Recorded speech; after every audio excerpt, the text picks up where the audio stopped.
Mesdames et messieurs, bienvenue. Nous sommes au Salon Rouge de l'immeuble intelligent, immeuble qui abrite les ministères de notre gouvernement national. Et ici, on va donc faire les points sur l'organisation d'un atelier de 3 jours sur la rationalisation des structures, des prix et tarifs des produits du secteur de la santé.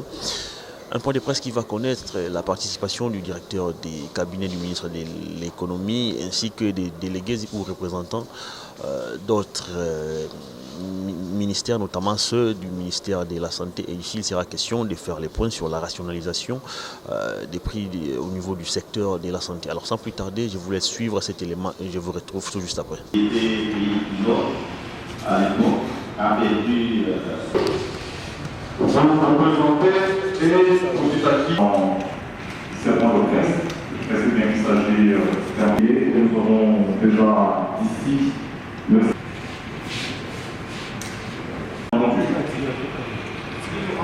regarde.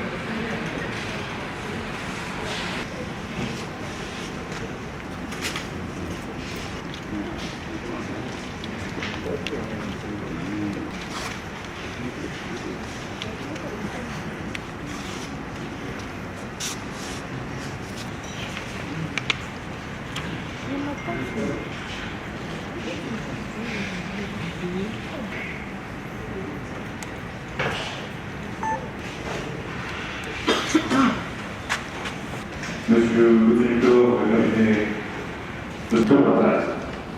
C'est-à-dire que la tarification, notamment le secteur aérien, où les résultats sont déjà marquants, c'est raisonnable. Ce n'est pas le sujet, donc, des structures de prix, des produits et tarifs, des services de santé. Il y avait des conditions techniques, il y avait également la situation de la coordination de l'honorable Conco, du cadre de la manifestation de séjour. Alors, de l'économie nationale s'était lentement étalé sur les sujets pour vous, penseurs et confrères journalistes. Passer de 3 questions.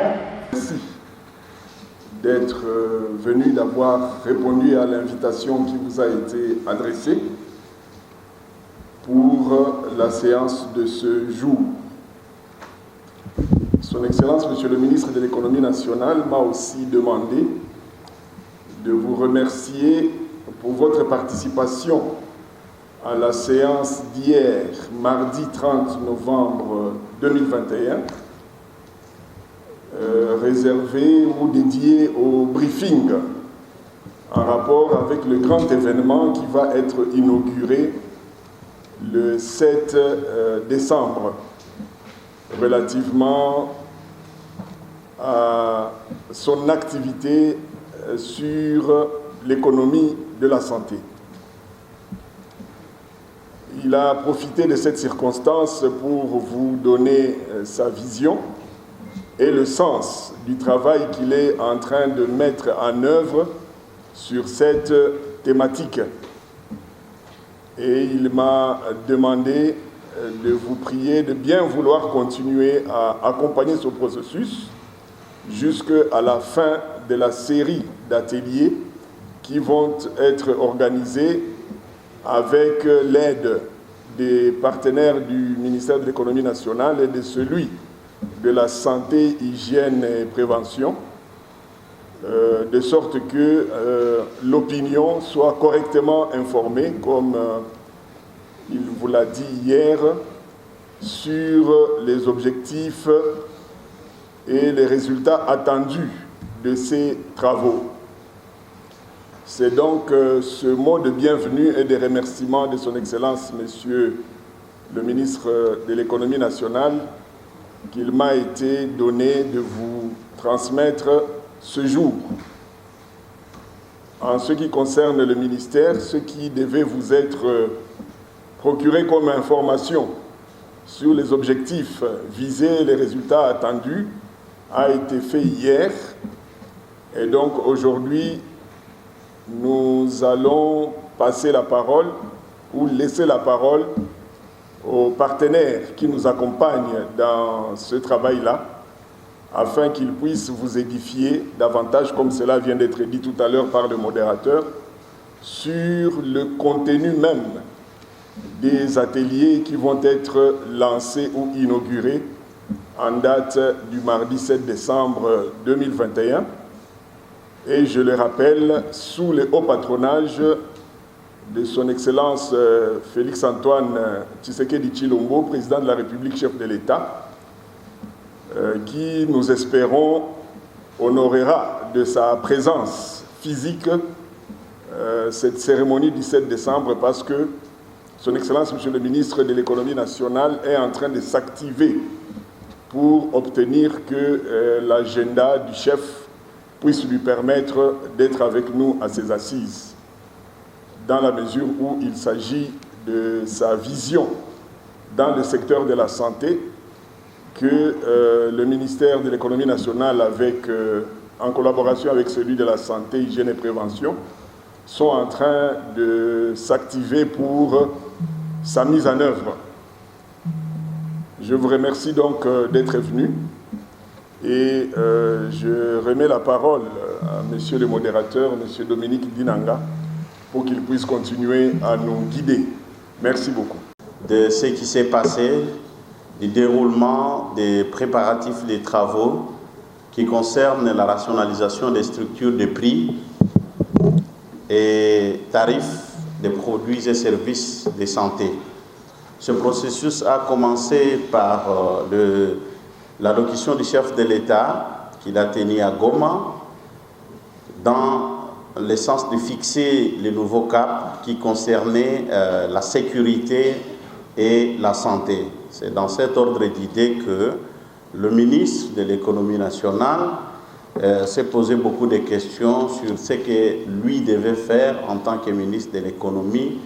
Et dans ça, le ministre a pensé qu'il était important de pouvoir travailler sur le juste prix dans ce secteur. Et cela, c'est par rapport au questionnement que lui-même et l'ensemble du peuple congolais se posent à chaque fois lorsqu'on tombe malade ou lorsqu'un membre de famille tombe malade. Il y a de sérieux problèmes quant à ce qui concerne l'accès aux médicaments et l'accès aux services de santé. Et donc, comme il vous l'a répété hier encore, les questionnements sont dans le sens de coûts qui concernent les médicaments. Comparativement à d'autres pays, nous sommes le pays où l'accès aux services de santé, l'accès aux produits de santé sont limités par des aspects purement financiers et économiques. Et c'est là parce que la structure de prix des médicaments et des services est tellement surchargée. Et donc, il n'y a pas une logique par rapport à tous ces services et à toutes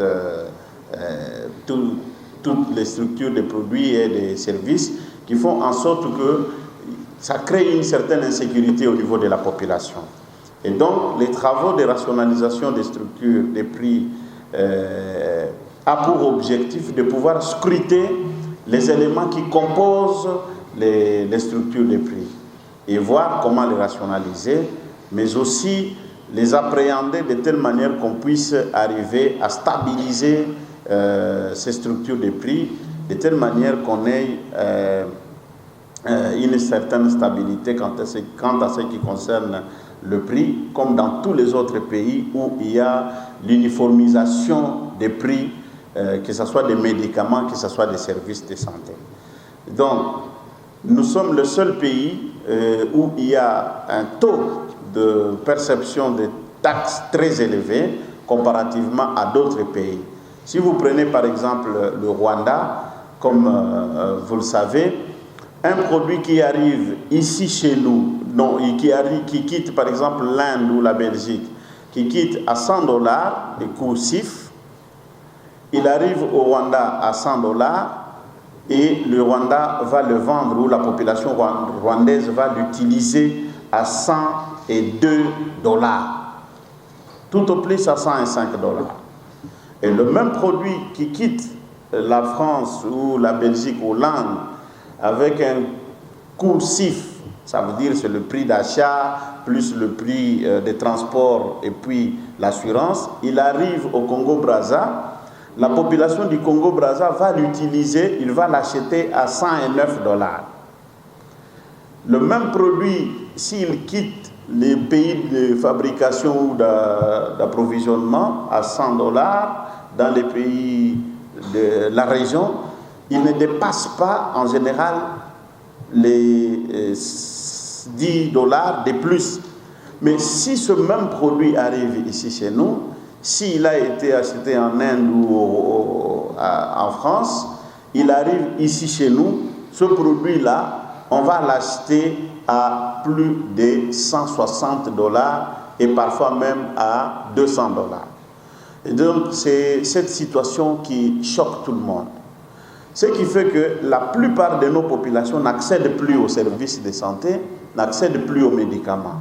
Comme conséquence, nous avons maintenant un sérieux problème d'accès.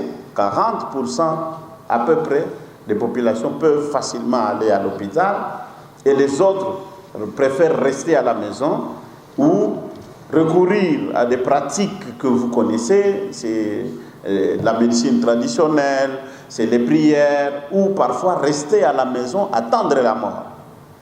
Et au-delà de ça, il y a maintenant des pratiques de contrefaçon qui ont encore enfoncé notre pays. Et donc, les gens qui ont compris ça, ils proposent maintenant des médicaments sous-dosés, des médicaments de mauvaise qualité qui sont maintenant en train d'être vendus dans notre pays et qui créent encore plus de problèmes que même les maladies dont les populations souffrent. Donc c'est devant ces tableaux-là que le ministère de l'économie voudrait aujourd'hui rationaliser de telle manière que nous puissions voir ce qui peut être enlevé et avoir le médicament comme tous les autres pays, notamment les pays aujourd'hui qui nous entourent. Vous allez constater aujourd'hui qu'avant, c'est la RDC qui fournissait les médicaments dans plusieurs pays de la région, les pays africains, mais aujourd'hui, nous avons maintenant le Congo qui s'approvisionne des médicaments du Rwanda, du Congo-Brazza, de l'Angola, et donc c'est une situation qui interpelle la conscience nationale parce qu'il s'agit de la santé. Et tout le monde est concerné par cette question. Et voilà la démarche du ministre qui pousse à ce que nous puissions organiser ces travaux. Alors, le ministre avait mis en place une commission qui travaille en collaboration avec le ministère de la Santé, les gens qui sont venus de la présidence, les gens de la primature, les partenaires techniques et financiers, les gens qui sont venus du ministère des Finances, le ministère du Budget. Et dans cette commission, il y a 3 sous-commissions. Il y a la commission technique, la commission Finances et logistique. Il y a aussi la commission de la communication. Et donc, avant d'arriver à ce qui est annoncé aujourd'hui par les DIRCAP, les grands travaux, le ministre a procédé à des consultations. Il a consulté plusieurs couches de population pour les amener à une réflexion profonde. L'objectif du ministre ici, c'est de faire en sorte que la population congolaise s'approprie de la question. Il s'agit de la santé. Comme on le dit, la santé n'a pas de prix, mais la santé a un coût. Et cette question intéresse tout le monde. Et voilà pourquoi aujourd'hui le directeur de cabinet vient de vous annoncer ici que les travaux proprement dits vont commencer le 7. Ça sera une grande activité qui va se passer au Palais du Peuple. L'objectif, c'est d'interpeller, c'est d'annoncer à tout le monde qu'il y a une réflexion nationale qui est en train d'être faite au niveau du gouvernement, mais qui concerne la santé. Et nous, ici, en tant que coordination, au niveau du ministère, nous sommes en train d'interpeller tout celui qui a un certain apport à ramener dans la question, dans ce qui va être fait, de se rapprocher et de venir, de contribuer de telle manière qu'à l'issue des ateliers, les conclusions qui vont sortir de là fassent vraiment l'unanimité et que ce soit au profit du peuple congolais. Donc, à ce niveau, voilà tout ce qu'on pouvait d'abord vous dire, juste pour vous donner une idée de ce qui s'est passé, de ce qui est en train d'être fait et de ce qui va venir. Je vous remercie.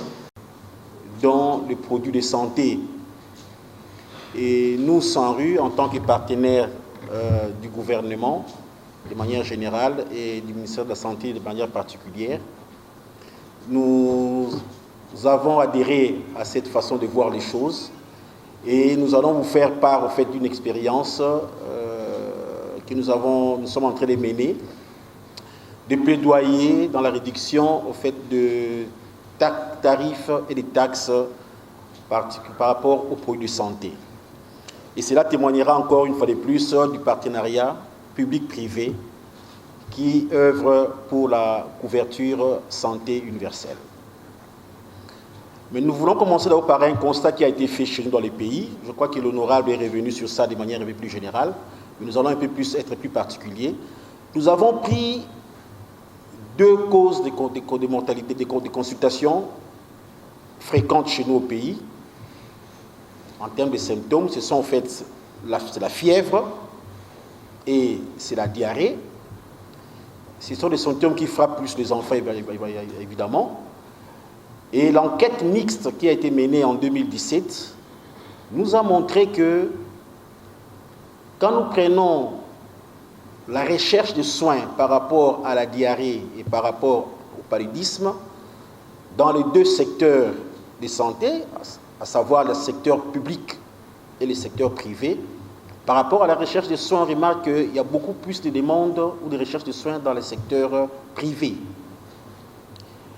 Et quand on fait aussi la même observation dans ces deux secteurs, par rapport à la provenance ou à la source des médicaments utilisés pour guérir ces deux symptômes, on remarque au fait que aussi le secteur privé est toujours prépondérant en termes de proportion des gens qui sont soignés par des médicaments, et ces médicaments proviennent plus du secteur privé. Donc on remarque au fait que le secteur privé est un secteur qui n'est pas à négliger, un secteur qui doit être pris en compte dans le domaine de la santé. Et les constats qu'on fait de ça, on remarque au fait que le secteur public qui, lui, reçoit des médicaments qui sont exonérés, qui sont subventionnés, ne sait pas couvrir tous les besoins en termes d'espace dans les pays. C'est comme ça que le secteur privé vient au fait de compléter cette faiblesse de couverture.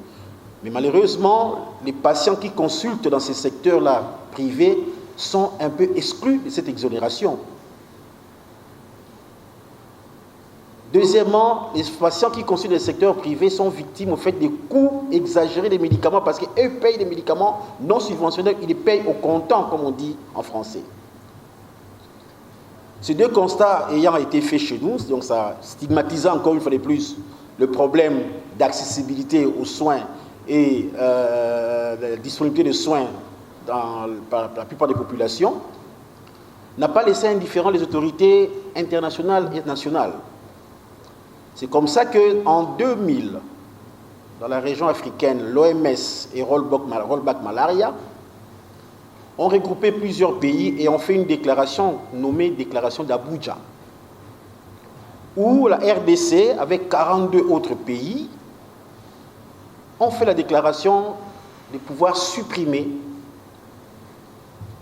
les tarifs et les taxes par rapport aux médicaments antipaludéens, pour ne prendre cet exemple-là.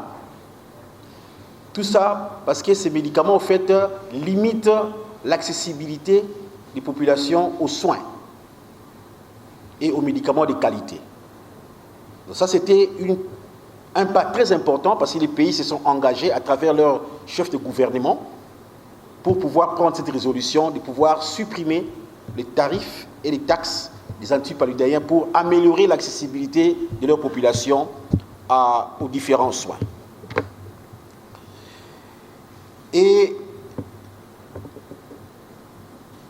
En RDC, pour pouvoir concrétiser cette déclaration d'Abuja, le gouvernement a pu mobiliser les ressources extérieures. Il y a eu un projet qui a été mené de 2014 à 2017 dans les secteurs privés pour pouvoir améliorer la disponibilité et l'accessibilité des antipaludéens aux antipaludéens de qualité et les tests de dépistage du malaria. Un projet qui a été mis en œuvre par l'association Santé Familiale avec un financement du DFID, des Britanniques. Et par la suite, de 2019 à ces jours, il y a eu un financement du Fonds mondial de lutte contre le paludisme, la tuberculose et les VIH-Sida à travers SANRU, l'organisation qui nous utilise,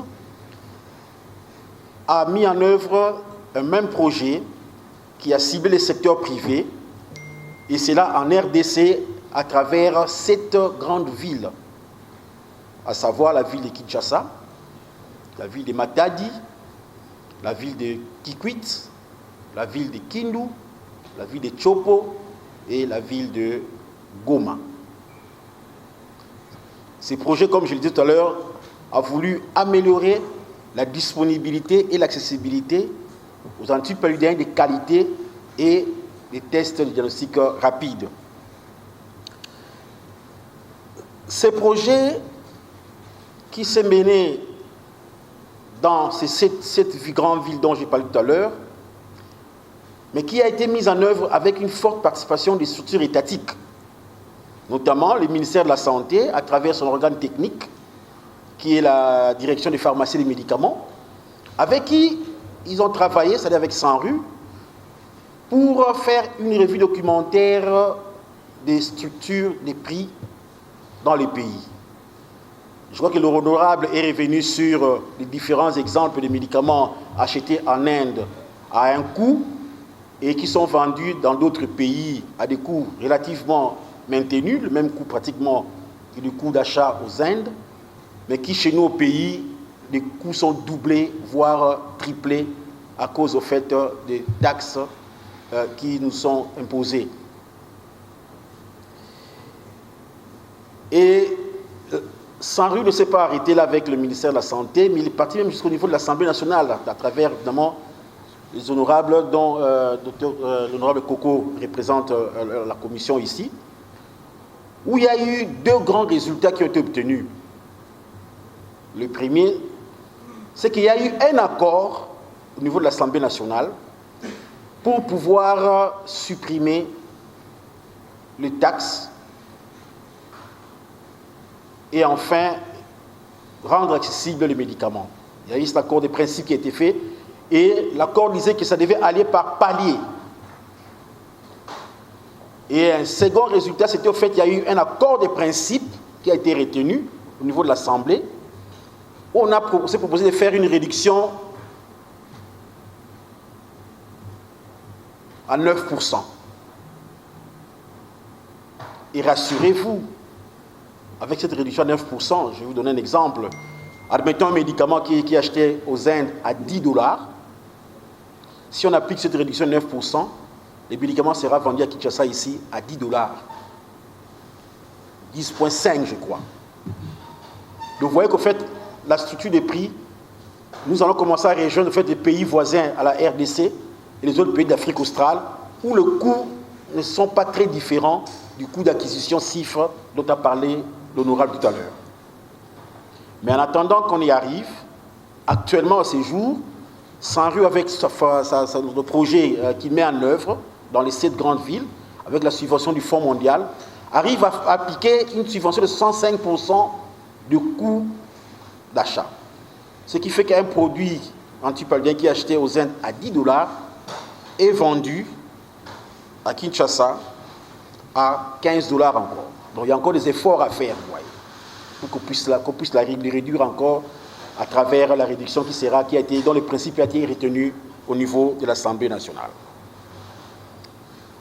Donc, pour arriver à ces résultats de $15, SANRU n'a pas travaillé seul. Il a travaillé aussi avec des fabricants au niveau international avec qui il a signé certains accords et des importateurs qui sont au niveau local ici, qui nous permettent au fait de pouvoir amener ces médicaments jusqu'au Congo, notre pays. Donc, en résumé, au fait, c'est ce que je voulais vous donner comme exemple, une expérience de plaidoyer, une expérience de rationalisation des coûts et qui s'est fait à travers un partenariat public-privé et dont le gouvernement est en train de piloter les choses avec un leadership très remarquable et qui va nous conduire sans doute à ce que nous escomptons avoir comme résultat au bout de cette vision du chef de l'État qui est matérialisée à travers les ministères de l'économie, comme le directeur de cabinet nous l'a dit tout à l'heure. Donc je crois que ce sont là, en fait, la grande expérience que nous voulons partager avec vous. J'ai dit, je vous remercie.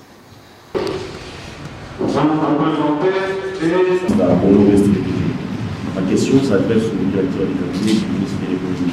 Je devais focaliser beaucoup plus sur l'organisation des états des lieux.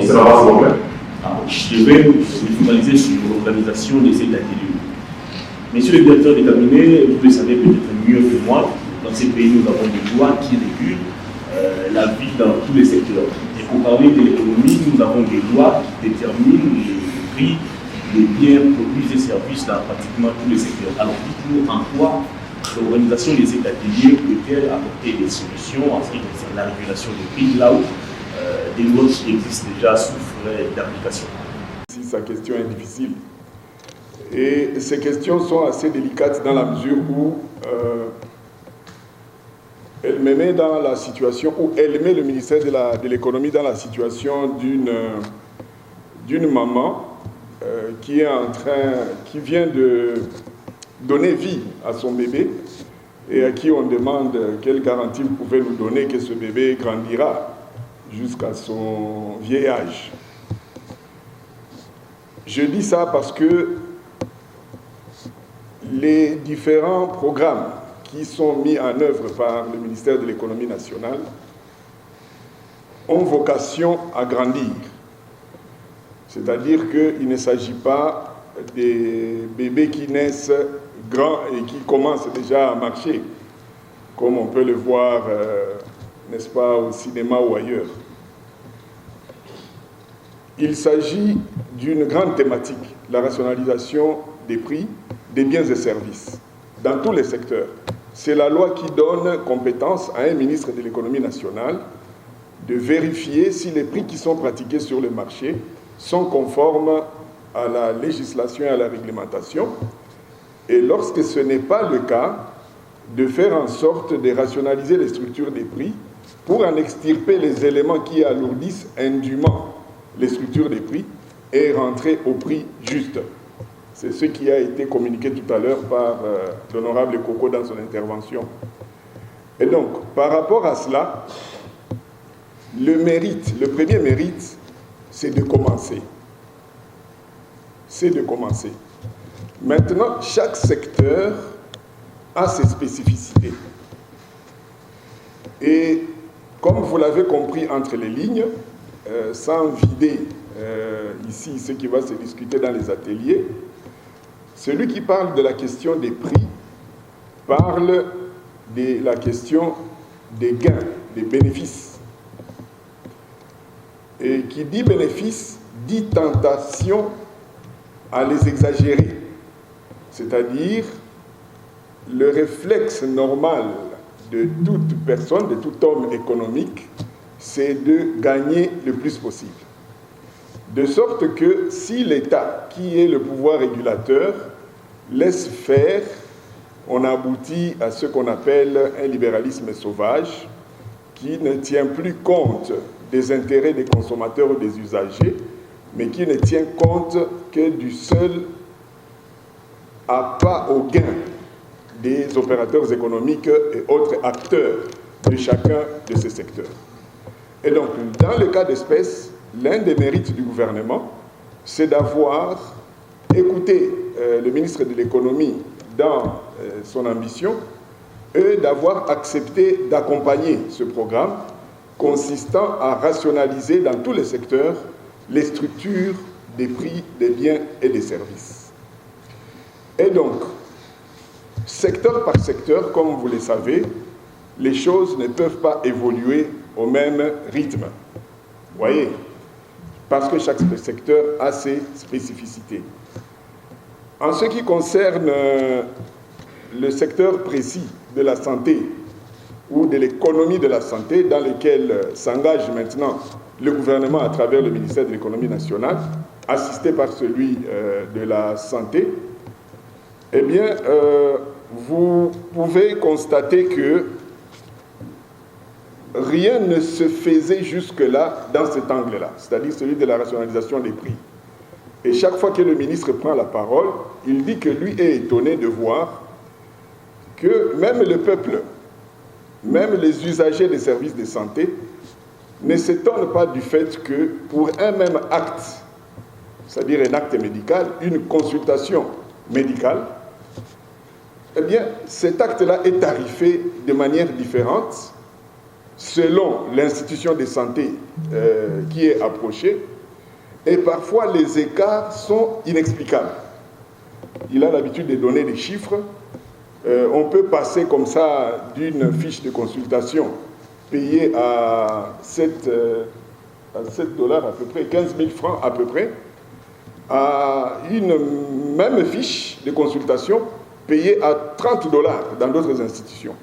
Et il a dit, s'agissant des mêmes médecins, parce que la pratique dans notre pays, je crois qu'ailleurs c'est comme ça, particulièrement en ce qui concerne les spécialistes, ils ne prestent pas dans une seule institution hospitalière. Vous voyez le même spécialiste, au cours de la même journée, parcourir 2, 3 ou 4 grandes institutions avec des horaires bien définis. De sorte que dans l'avant-midi, il peut être dans 2 grands centres hospitaliers et dans l'après-midi, parfois même jusque la nuit, dans 2 autres grands centres hospitaliers. Donc c'est la même offre de compétences, mais elle est tarifée différemment. Parfois, eh bien, c'est 10 000 francs la fiche, parfois 15 000 francs, parfois 10 dollars, parfois 20 dollars, parfois 30 dollars. Donc les éléments qui sont mis dans la structure de ces différentes tarifications méritent d'être examinés pour savoir pourquoi est-ce que sans qu'il n'y ait une valeur ajoutée, les prix changent et changent de manière sensible.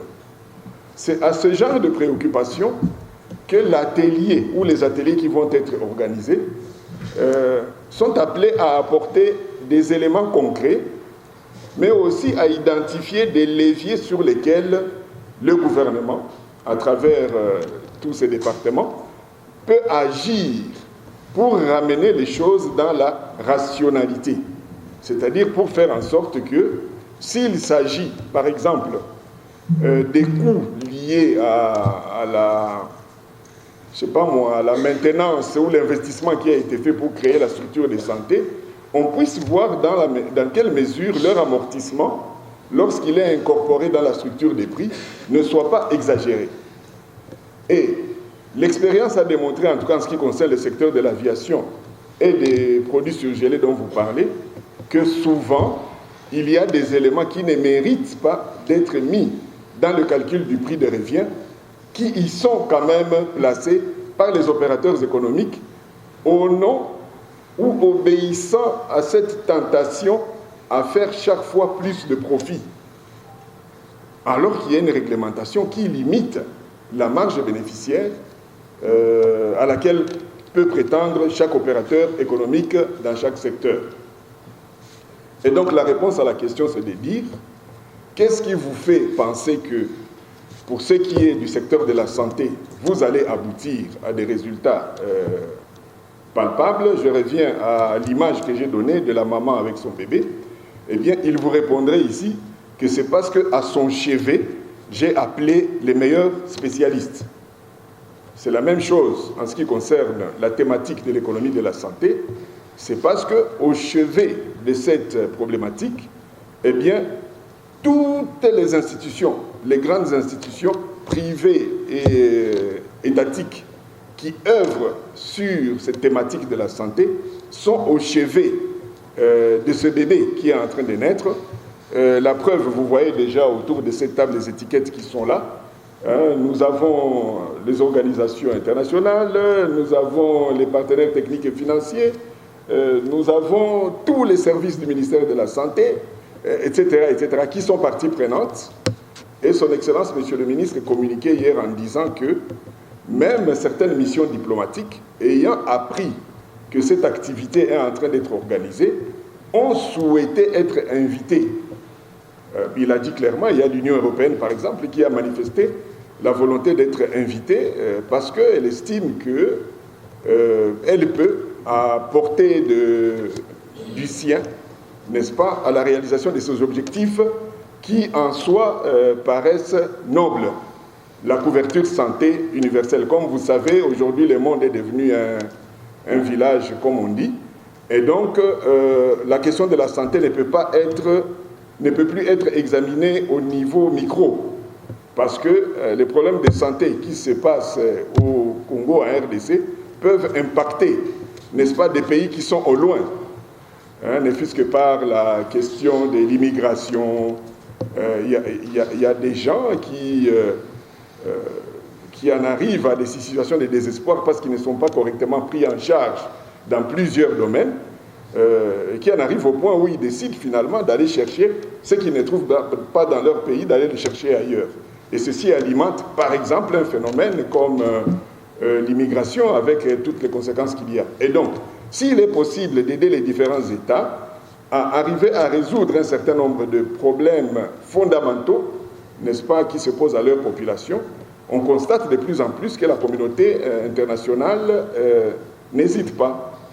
Et donc, ceci peut nous pousser à dire que l'une des chances de succès de ce programme qui est mis en œuvre par le gouvernement à travers le ministère de l'Économie nationale et celui de la Santé, c'est que tous les partenaires, toutes les parties prenantes de la thématique de la santé en RDC sont mobilisés au chevet de cette question et vont participer aux ateliers concernés.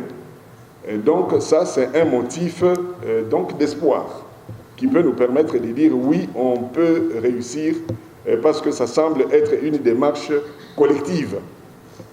D'ailleurs, le but de la convocation de cette conférence de presse, c'est pour faire en sorte que les représentants des organes ou les animateurs des organes de presse et des médias puissent aussi se joindre aux autres acteurs qui ont accepté d'accompagner le gouvernement dans la recherche des solutions sur cette thématique.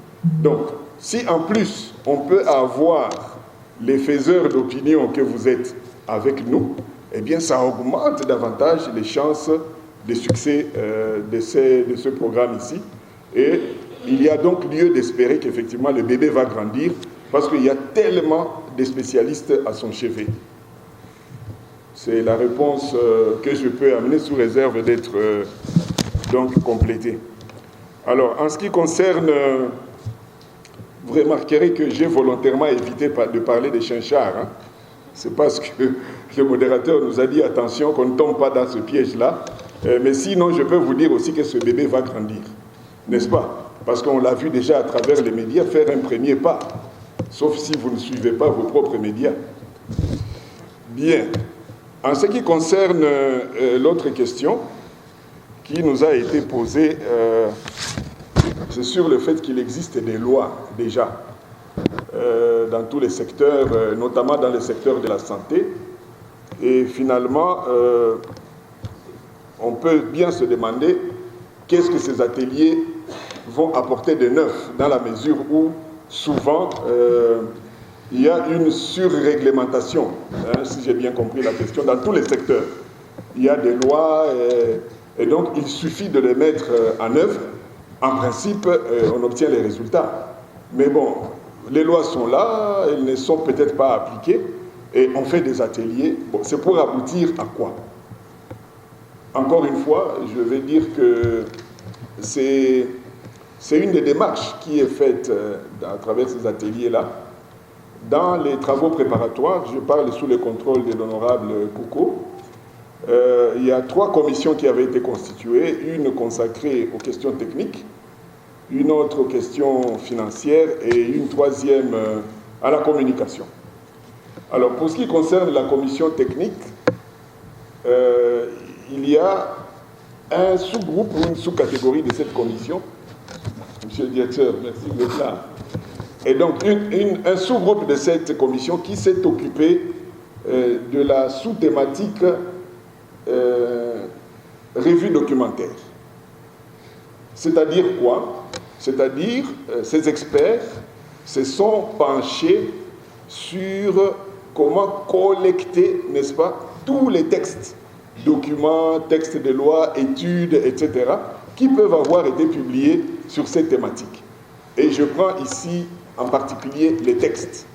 Les textes, ça veut dire les textes de loi, les éventuels actes réglementaires, les éventuels mercuriales qui peuvent avoir existé, mais qui ne sont pas appliqués ou mis en œuvre, mais aussi des textes qui peuvent exister, mais qui paraissent déjà dépassés parce qu'ils ne correspondent plus aux réalités du terrain.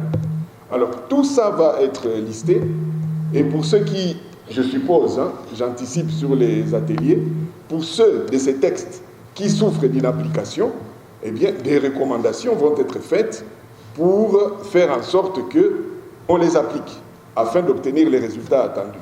Pour ceux qui sont dépassés, des résolutions seront faites pour qu'ils soient dépoussiérés et actualisés, de sorte à correspondre aux défis du moment.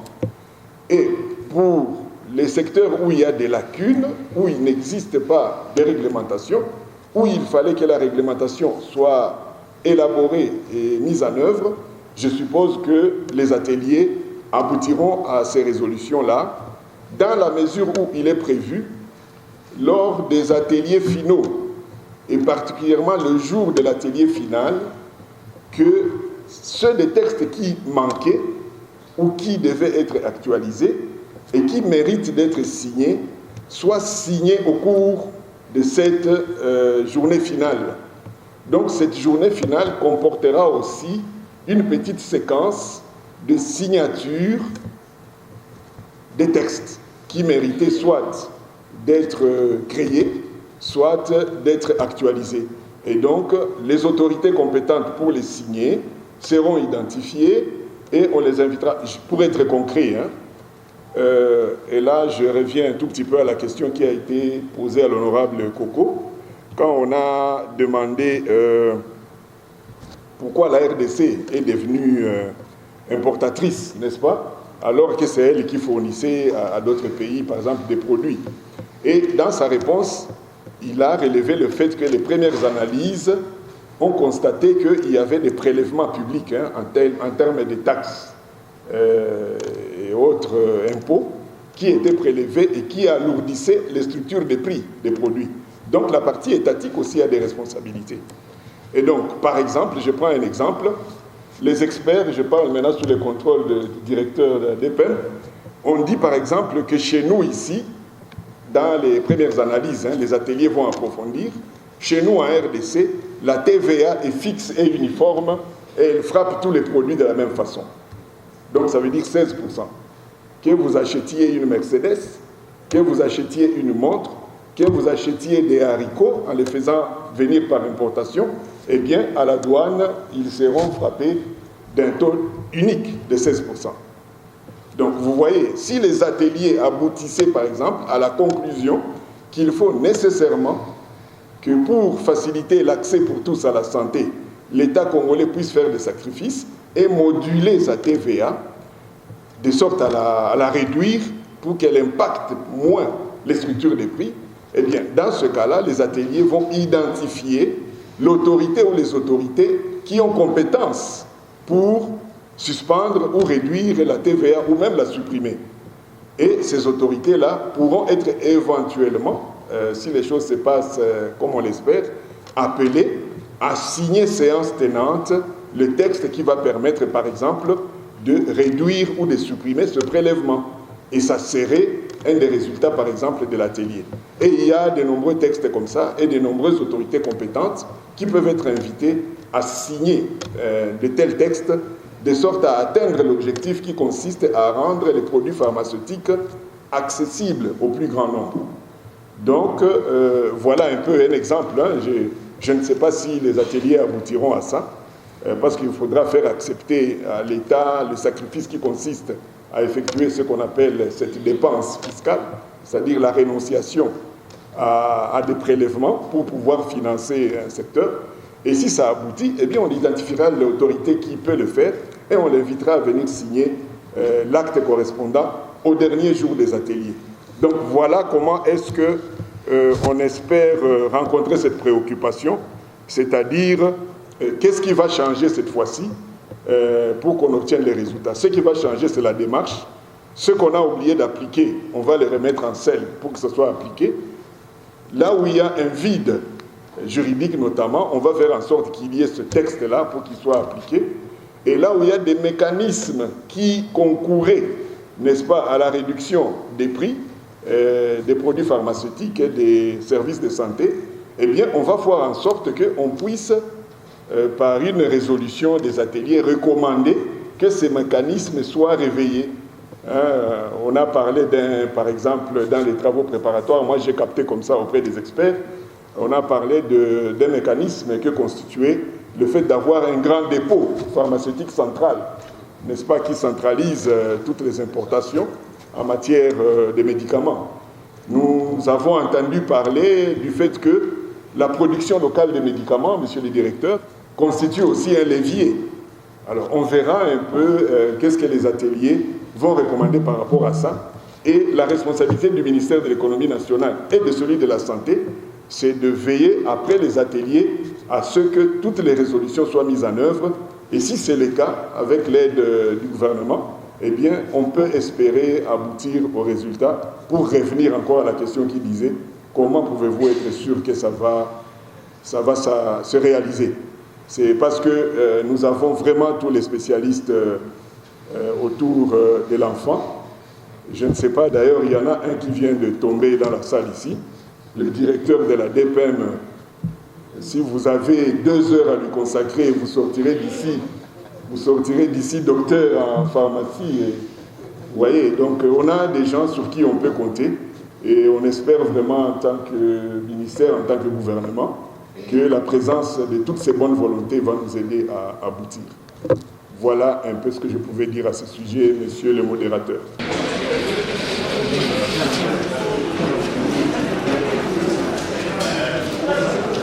Voilà, mesdames et messieurs, vous venez donc de suivre là les points de presse du ministère de l'économie relatifs à la tenue des 3 ateliers sur la rationalisation des structures des prix et tarifs des produits. Un point de presse qui a été animé par les directeurs des cabinets du ministre de l'économie. Il a donc représenté les ministres de l'économie, mais aussi d'autres délégués du ministère de la Santé. Ensemble, ils ont évoqué la question de la rationalisation des structures des prix et tarifs des produits au niveau du secteur de la santé. La conférence pour les points de presse a eu lieu au niveau du Salon Rouge de l'immeuble intelligent, immeuble du gouvernement, disons-les comme ça. Merci à Abba Djomboukou qui était derrière la caméra pour vous proposer ces très belles images. À toutes et à tous, merci de nous avoir suivis.